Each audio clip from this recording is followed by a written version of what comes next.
એમ નામ બેઠો તો તમને એમ લાગે કે આરું ગઢો થઈ જાય ને આપણી જેમ લાકડી લઈને હાલવું પડતું હોય છે. અને એ વકીલ સાહેબ,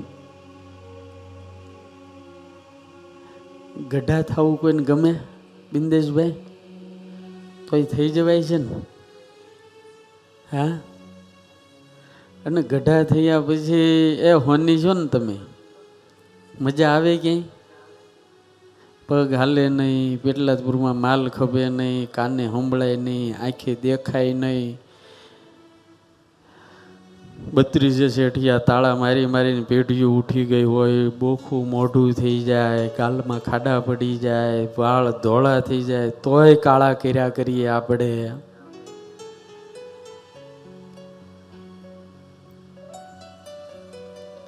કેટલું કેટલું કરીએ તોય માળું એ તો હારું ગઢું જ થયા કરે, ગઢું જ થયા કરે. લ્યો,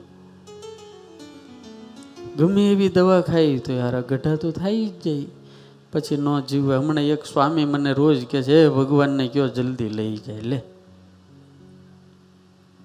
એક હજુ જો કે સાધુને તો ઉતાવળી જોયું. હું ભગવાનને રોજ કહું, ભગવાન લઈ જજો વહેલા હાર.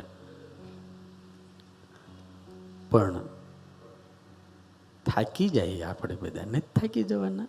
હે, જરા હનુમાન છે ને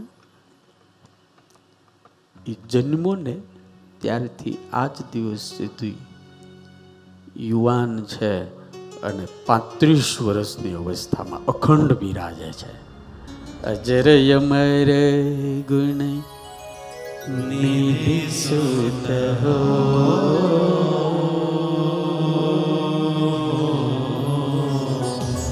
કરહો બહુત રઘુ નાયક અજર અમર. હનુમાનજી મહારાજ અજર છે. હનુમાનજી મહારાજ અમર. અજર એટલે કભી વૃદ્ધ ही नहीं होते, ऑलवेज यंग.